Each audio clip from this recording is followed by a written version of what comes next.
recording the session. No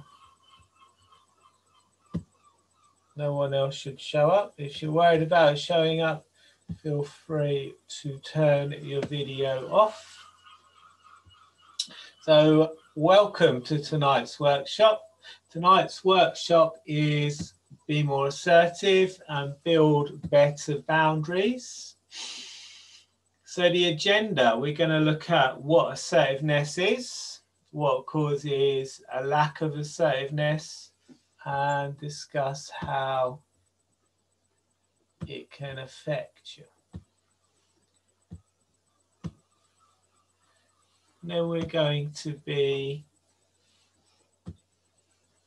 talking about boundaries. What are boundaries and how do a lack of boundaries affect us?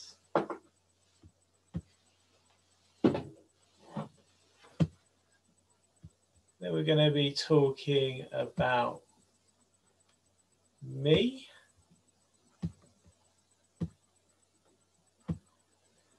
Then we're going to have a hypnosis session. And if you have any questions at the end, feel free to ask them. So everyone is muted. I'll be asking questions throughout the presentation. So please communicate with me via the chat box, as that stops me from feeling lonely. I don't have Mark. I don't know what you mean, Mark. Okay. So, what is assertiveness? Let me know in the chat box what you think assertiveness is. How would you define assertiveness?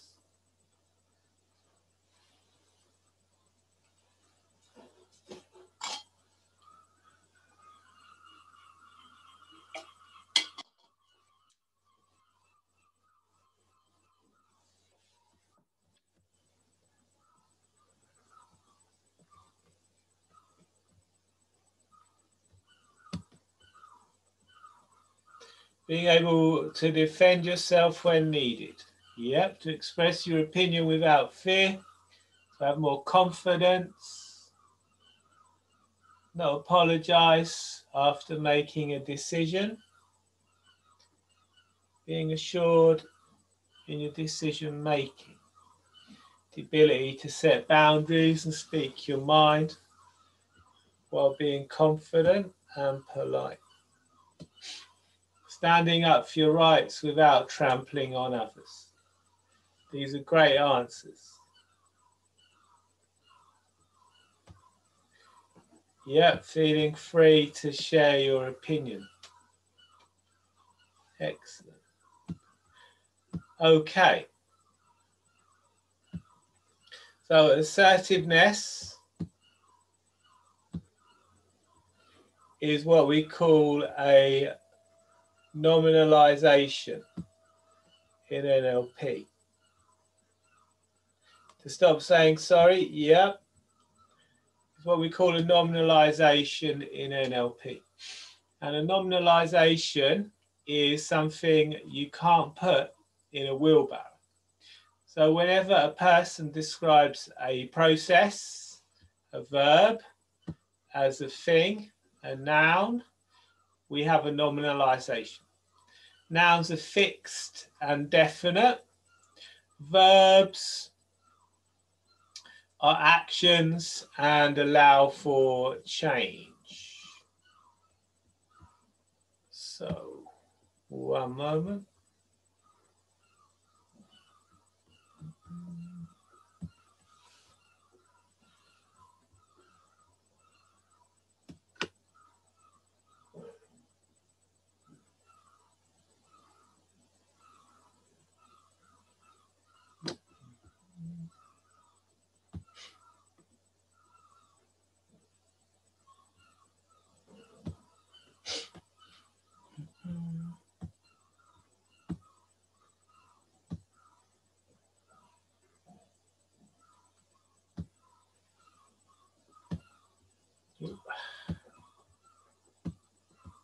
Okay.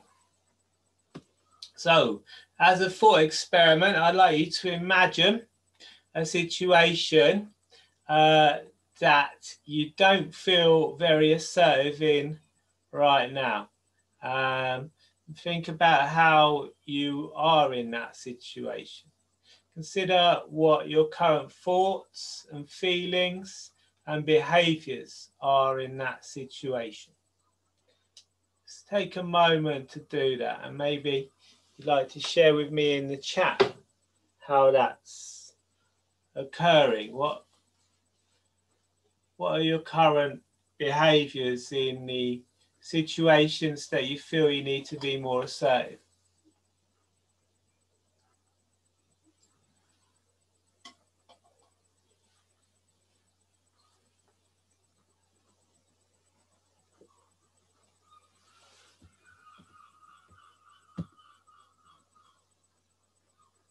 Feeling trapped and blocked, powerless. Yep.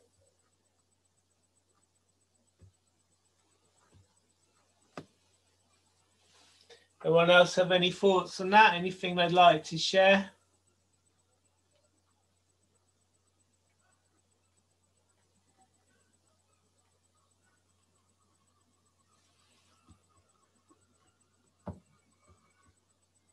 You can't hear anything.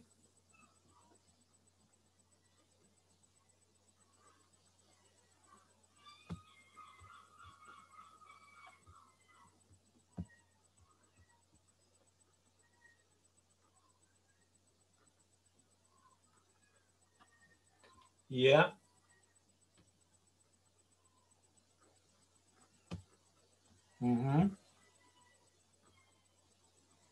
Feeling confused, directionless.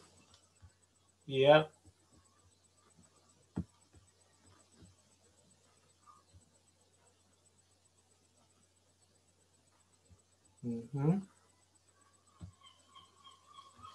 Okay.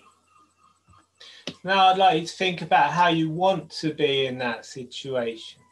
Imagine how that situation would change if you could be more assertive. What would your thoughts be? How would you be feeling? And how would that influence your behaviors? Just give some thought to that and let me know in the chat box what would be different. Feeling strong and grounded and confident. Excellent.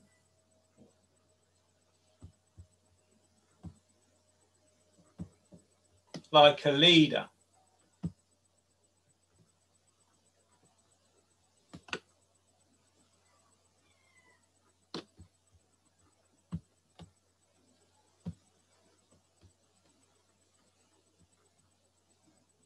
Finding passion. Excellent. Having a place in the group. Cool. Okay.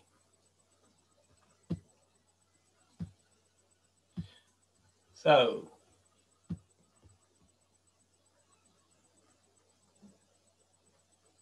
following through, not giving up. Yep. No fear of how other people perceive you. These are great answers. Okay, so systems theory says that by changing one part of a system, we can change the entire system. So by increasing confidence, it can have a knock-on effect when it comes to increasing self-esteem and being more assertive. So whilst issues with self-esteem, confidence, and assertiveness usually result from experiences, they are not the same thing.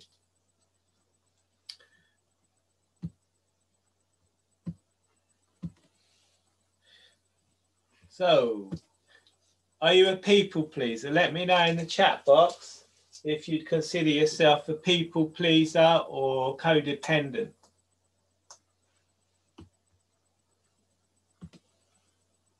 Yes, Yes, definitely.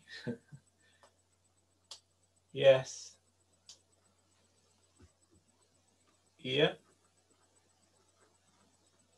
No.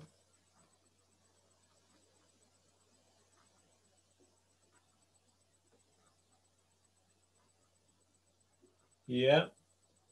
Okay, so most of you would consider yourselves people pleasers. A couple of you said no. So, what is assertiveness? So, being assertive refers to a person's ability to set and maintain healthy boundaries.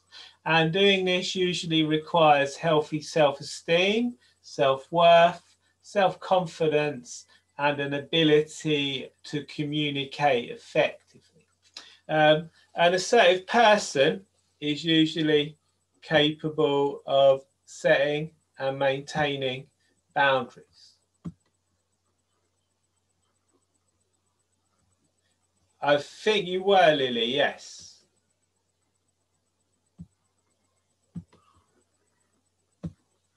But yeah, someone else said that's a good thing.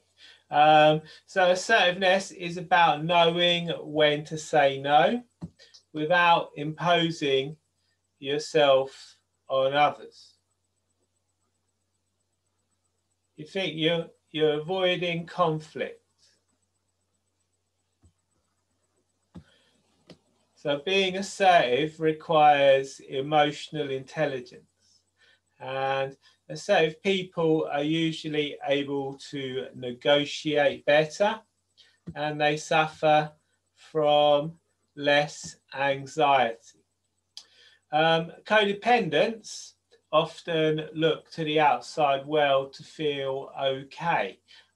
Due to abuse, they may have realized or come to the belief that they're not okay, that there's something wrong with them. So they often will find themselves in abusive relationships. They're going to develop addiction issues. And they're going to rely on other coping strategies such as alcohol, drugs, or sex to make them feel more worthy.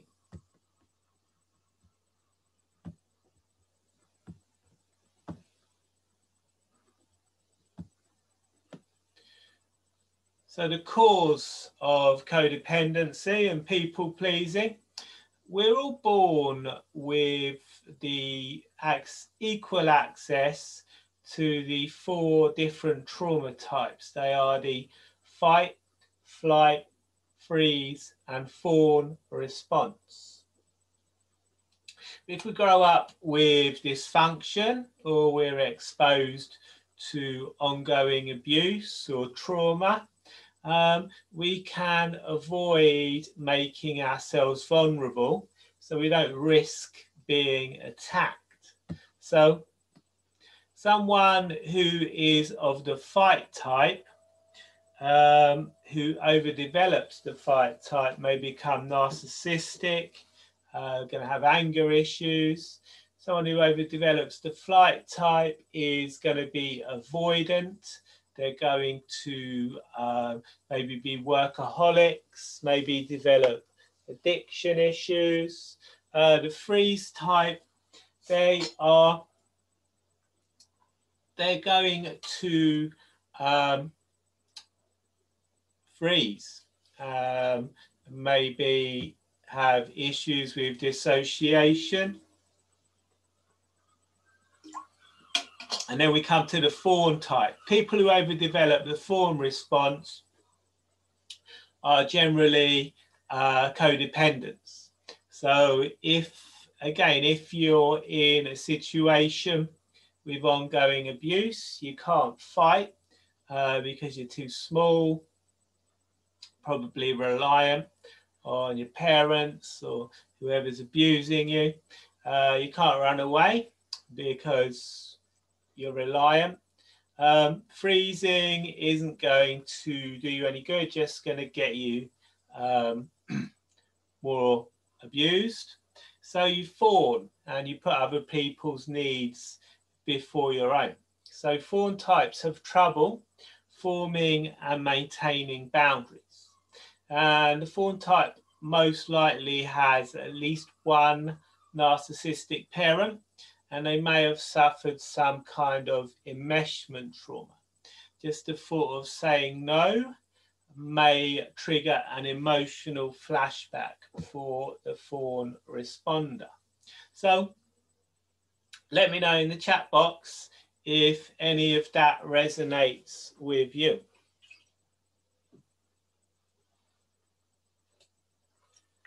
And then we come to toxic shame. So we all have toxic shame. We're taught to isolate ourselves from our emotions. This is something that we're taught at school. It's something that we're taught, big boys or girls don't cry. And anger is often the first emotion that we get shamed out of. And this is very dangerous emotion to be shamed out of, because we need it to be able to defend our boundaries. So when we're codependent, we are going to have completely abandoned all other trauma types. We're not going to be able to fight or flight. Our freeze response is going to be non-existent, and we're going to have learned to fawn instead.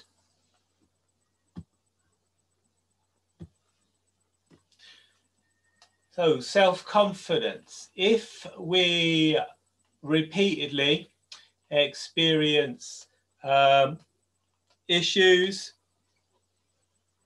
if we do things and we fail, it can affect our confidence. So if a person has self-confidence, they're able to trust themselves and their abilities, and they're capable of taking on new challenges, learning new skills.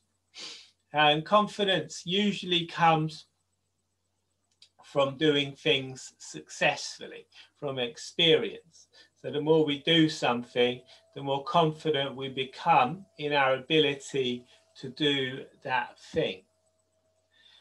Self-confidence is more to do with belief in our values, our ability to trust our own judgment.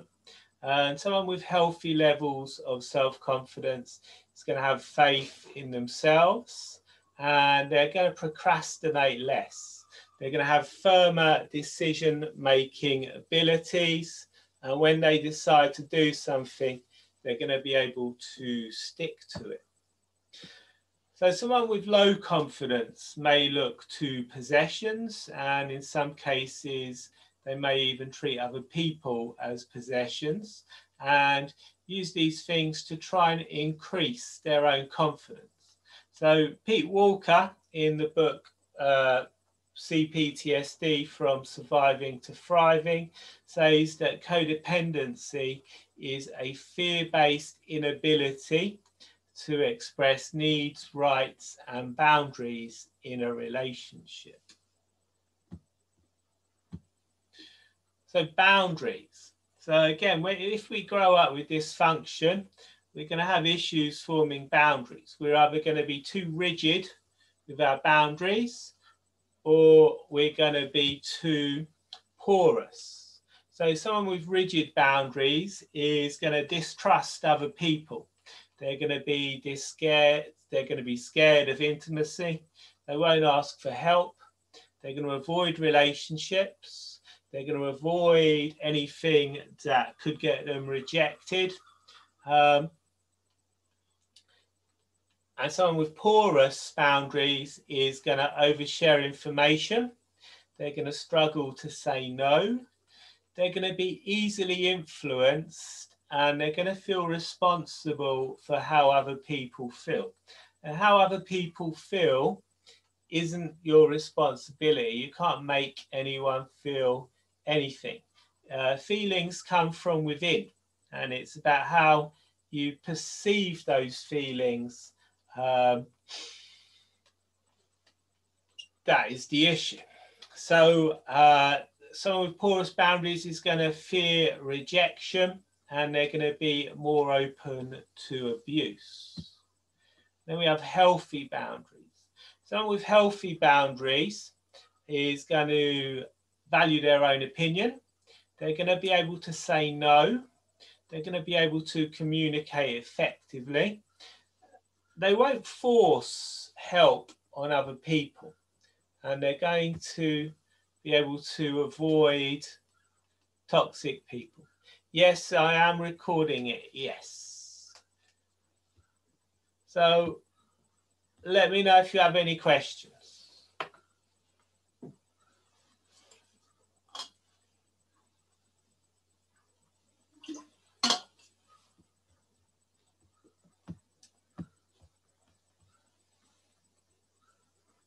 Can we be rigid and porous?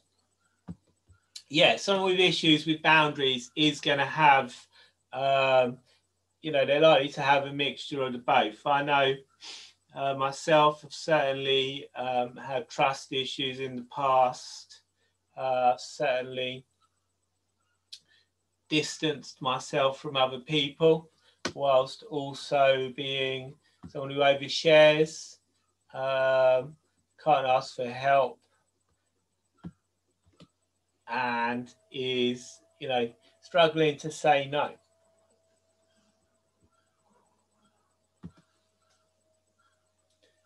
How can we overcome this? I'm coming to that, Gina. Can you be too assertive? I don't think you can be too assertive, no. If, again, you know, that would probably be being too rigid in your boundaries.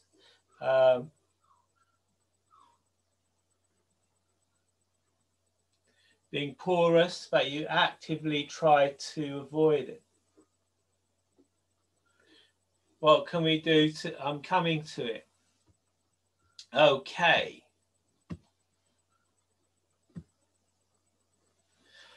Okay, so someone with poor boundaries is going to have difficulty saying no. And they're going to put other people's needs before their own. And there can be many different kinds of boundaries. It could be physical boundaries, it could be material boundaries, sexual boundaries, emotional or mental boundaries. And assertiveness is about saying no without imposing yourself on other people. So in that regard, going back to your question about being too assertive, the answer would be no. So emotional intelligence, being assertive is usually going to require emotional intelligence. Assertive people are able to negotiate better. They're going to suffer less anxiety. They're going to be capable of asserting themselves, and they won't need to resort to aggression, whereas someone who isn't assertive will often allow things to go too far and then need to become aggressive to try and gain back ground. So setting boundaries isn't a selfish thing to do. It's self-love, and it won't stop you from forming relationships. It's going to help you to form healthier relationships, relationships that are based on mutual respect. And often if someone is abusive and we try and set boundaries, they're going to get angry about that, and they're going to start saying, you know, things like, oh, you've changed, I never thought you'd be like this, and try and emotionally blackmail us. So if they're doing that, it means they're not a good person to be around, and you should take that as a sign that you should move on. Okay, so I have an inner child program which is going to be starting on the 1st of May. And in the chat box, I'm going to give you a link for that. It's on my website for $2.99.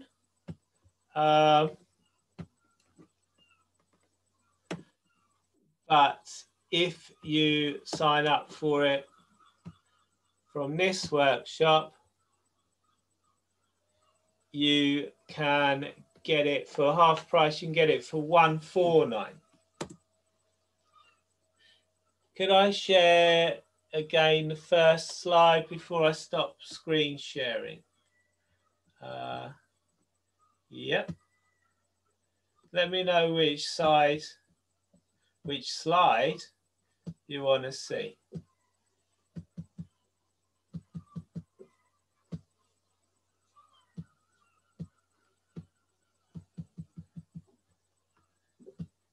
I'll put the second slide I think you want to see. No, it won't be the second slide. It'll be the third slide. What is assertiveness?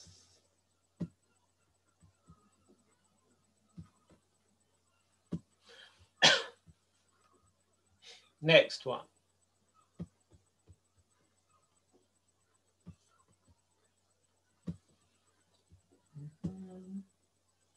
This one.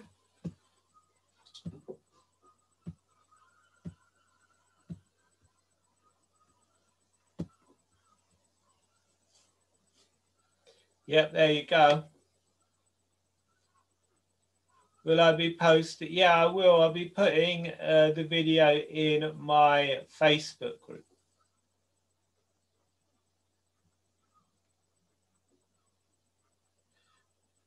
Does anyone have any questions? Let me know.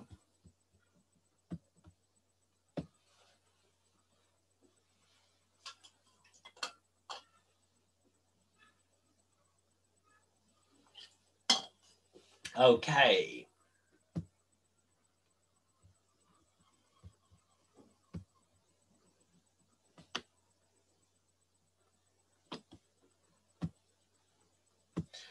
Okay, so this is some feedback from people who've done my inner child program in the past.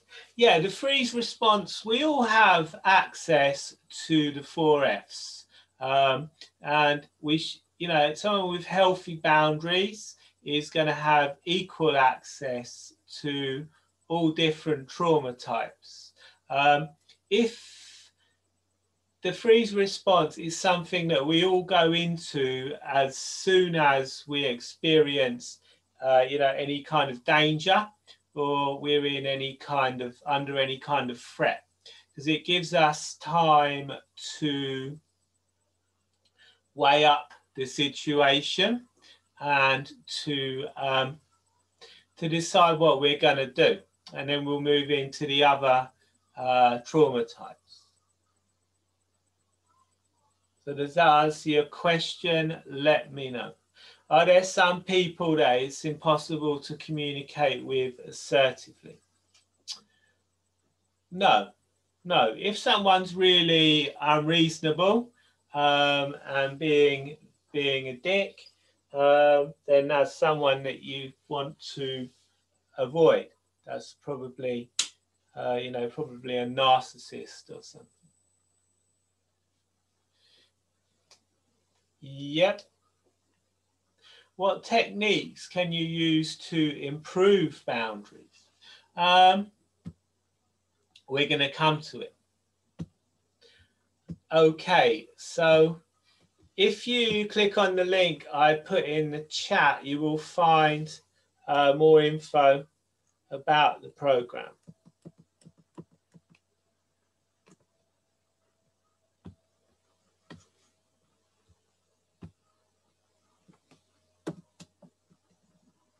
There's the link again. Will I show you how to do it tonight, please? How to do what, Gina? What would you like to know how to do? What techniques can you use to improve boundaries? The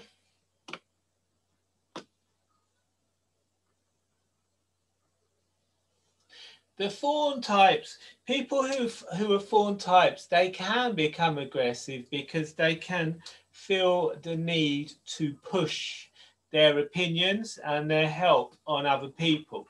So they're not usually aggressive as in, you know, narcissistic or abusive, but they can become aggressive in pushing their help on other people. If someone doesn't want their help, they can become very upset about that. How to be more assertive and create better boundaries. Yep. So some more feedback.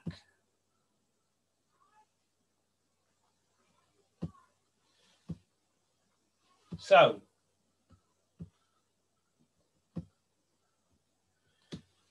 how can we be more assertive and create better boundaries? As I said at the beginning, Gina, it's about systems theory. By becoming more confident, you're going to have a knock-on effect with your assertiveness and your overall ability to maintain boundaries. So we can also do inner child healing, which is, you know, why I am sharing with you details of my program. Okay, so yeah, who wants to try some hypnosis? Let me know in the chat box. Yes.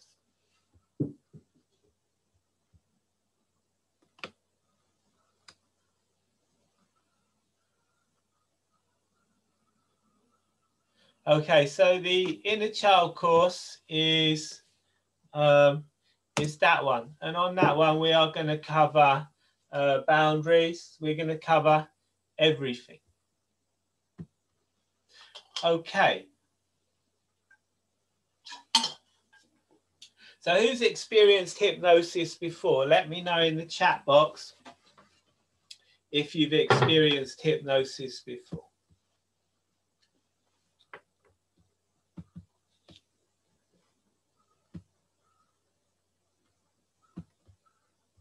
No? No?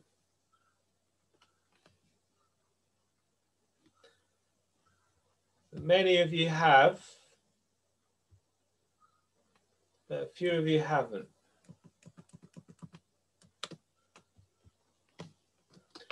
Okay, so hypnosis is a perfectly natural state that we all experience several times during the course of a day. Have you ever driven somewhere, gotten to your destination and not remembered the journey? That would be hypnosis. If you've ever been watching a film and completely lost track of time, when you come round it was time for bed, that would be a state of hypnosis. So it's a focused state of attention. No problem, Gina, thank you. It's a focused state of attention. It's something that we all experience several times during the course of a day. And so what I'd like to do is a couple of exercises to show you the power of your mind and the power of imagination. So what I'd like to do is to just take a deep breath in. And as you breathe out, just allow your eyes to close. With your eyes closed, I'd like you to imagine you're walking into your kitchen and on the side there's a nice juicy orange. And picking up that orange and placing it safely on a cutting board, safely taking a knife, just imagine yourself cutting into that orange, and as you're cutting in, the juices flowing out, flowing down onto that chopping board. And then cutting in again so you can cut out a wedge, a bite-sized chunk. And just imagine lifting that wedge of orange up to your mouth, biting down on it. Imagine all those juices running down your chin. Maybe you can taste that citrusy flavor in your mouth. When you're ready, you can open your eyes, come back to the present. And let me know in the chat box if that exercise made you salivate. Yes. Yep. Yep. No. Yes. Yes. Yeah, did it make you salivate, Amoeba?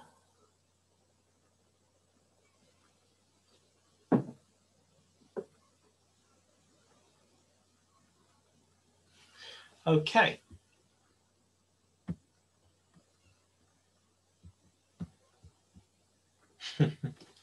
Slightly. Yes, if you put the code in, the code workshop, you can get the inner child program for half price. So the code is workshop. Okay. Something else we can do. I'd like you to take your right hand and point it out in front of you like so. Point your finger. And if you have a bad back, don't try this. If you don't have a bad back, I'd like you to keep your lower body straight and just twist round as far as you can go. Notice how far around you can rotate.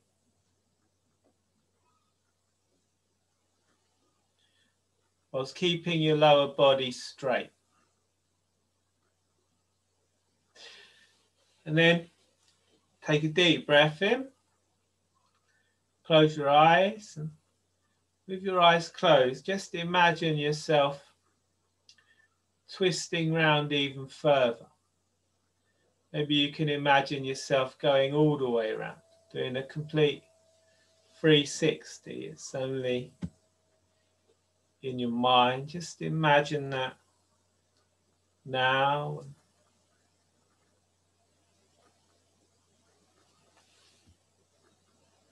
Open your eyes, come back to the present. And then once again, taking that hand out in front of you, pointing it out.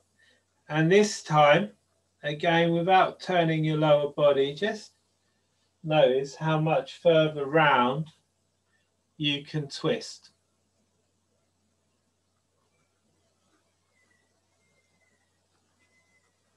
And let me know in the chat box if you're able to go further the second time. Yes. Yep. No further for you, Amoeba. Yes.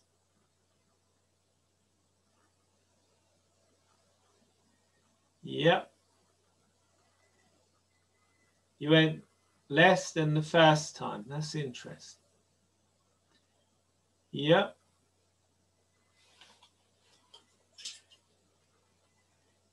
Yep. It's like PNF. Don't know, what's PNF? It's the power of your imagination, Bilal. Okay, so Now we're going to do a little bit of hypnosis. So make yourselves comfortable. And today, I'd like you to just take a deep breath in. And as you breathe out, allow your eyes to close. With your eyes closed, you can begin to allow even more relaxation to flow in. Breathing all the way down into your stomach. Noticing your stomach rising, falling. Maybe you can get a sense of yourself beginning to let go.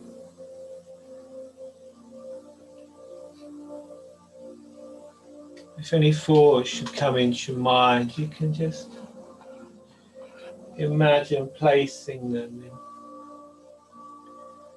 little bubbles,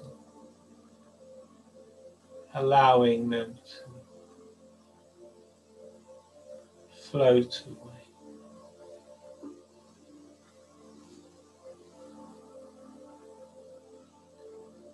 I wonder if you can notice more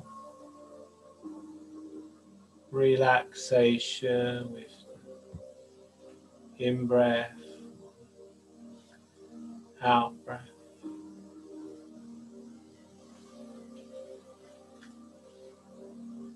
Just get a sense of yourself, just letting go. Your conscious mind can drift and dream as your unconscious begins to take more control.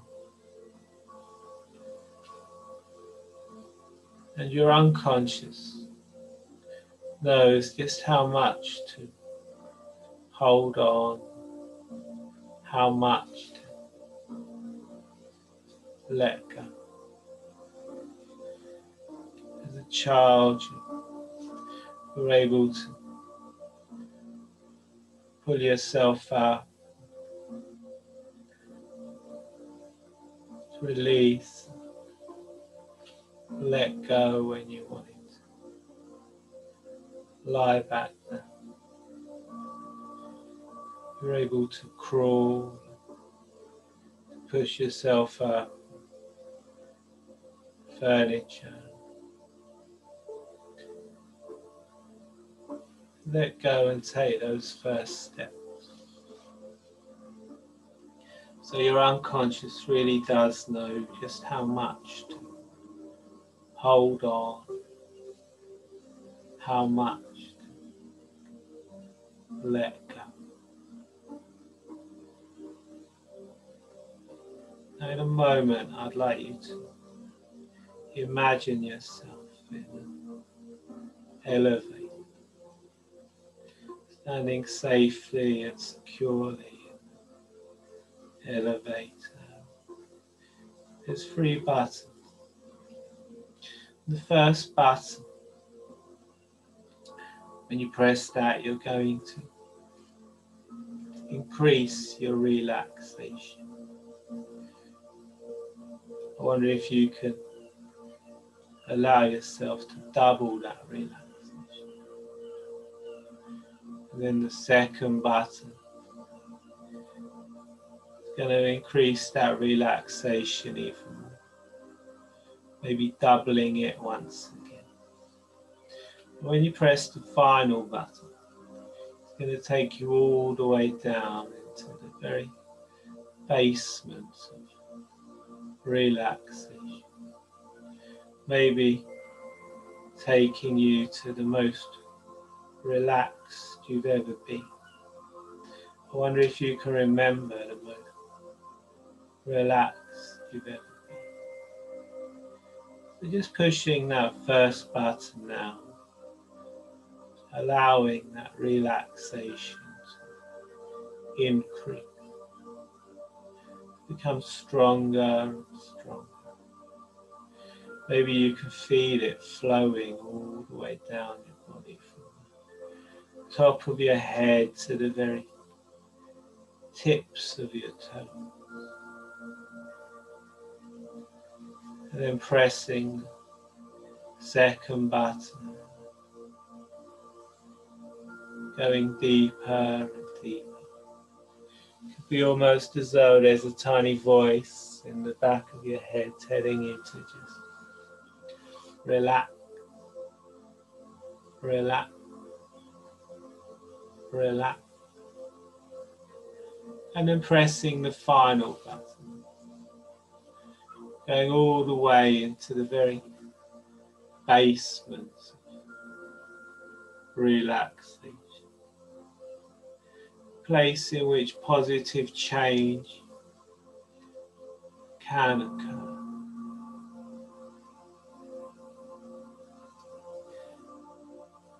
And in a moment, I'd like you to think about those situations where you'd like to be more assertive, where you'd like to have better boundaries.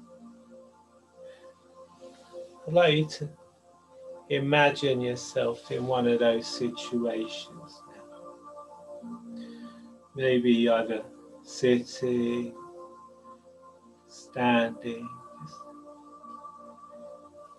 imagine yourself grounded, connected to a resource, a positive, relaxing resource. Just imagine that resource. Assertive, confident energy flowing up into your feet. Get a sense of yourself safely, securely supported on this feet. Maybe you can feel them touching down to the ground, just feeling yourself confidently, calmly interacting with people, allowing that relaxation, confident assertiveness to flow up into your legs, up into your lower spine. Maybe you can imagine tiny vertebrae, the tiny bones in your back just straightening out, allowing you to stand just a little bit taller, just a little bit more confident. Maybe you can picture yourself being able to make choices, choose things that serve you, that allow you to achieve your goals, that bring you happiness. Be able to reject anything that you don't want to do, anything that you feel is not in your interest. Maybe you can picture yourself saying no. Just imagine energy flowing up your spine, releasing each of those vertebrae as it goes, flowing up into your neck. Maybe you can get a sense of your shoulders becoming just a little bit broader, Just being a little bit more confident, a little bit more assertive in your posture. Maybe you can smile to yourself. Then, now, experiencing, allowing that confident assertiveness to fill up the whole of your being, flowing up into your head. Maybe you can get a sense of new neural pathways, new connections being created in your brain. The unconscious mind can't tell the difference between real or an imagined event. So just by imagining ourselves the way we want to be, by imagining ourselves as more confident, more assertive, being able to set better boundaries, we're able to create those changes. I wonder if you can get a sense of what it would be like if those changes were just taking effect for you now. What would you notice in the coming days and weeks that would let you know that those changes were taking effect? How would things be different? How would people be reacting to you? Who would notice first? Just consider these things. In a moment I'm going to count from 1 to 5. When I reach the number 5, you can open your eyes, come back to the present, noticing how good you feel. And over the coming days and weeks, you can become aware of things. Those things let you know that you've started to change. You're able to be more assertive and have better boundaries. So begin counting now. 1, just allowing any sensations return to your body. 2, maybe becoming aware of any noises around you, off in the distance. 3, becoming aware of the room that you're in, maybe noticing yourself supported. 4, and on the next number you can open your eyes, come back to the present, noticing how good you feel. 5, eyes open, wide awake. And if you like that, let me know in the chat box.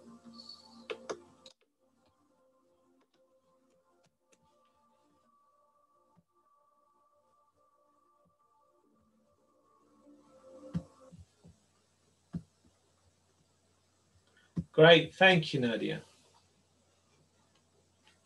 Thank you. Thank you, everyone.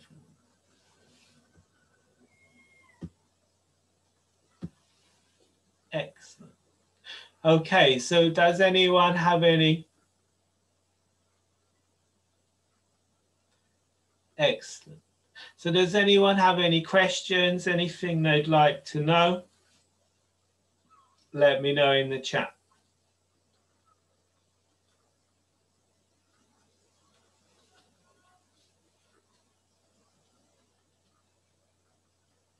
Let me know in the chat if you have any questions.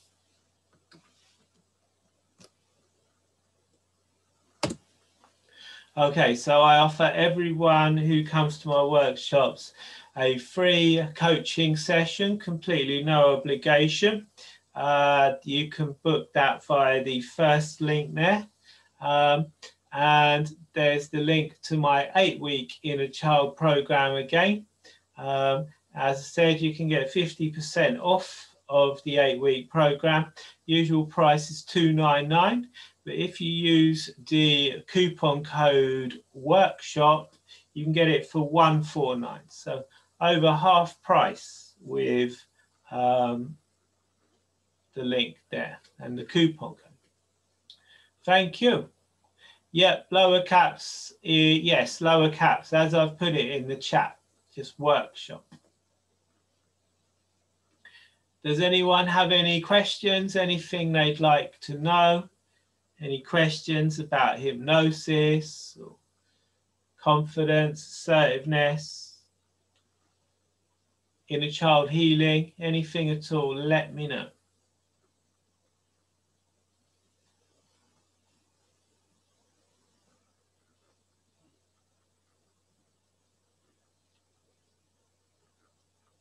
Anyone?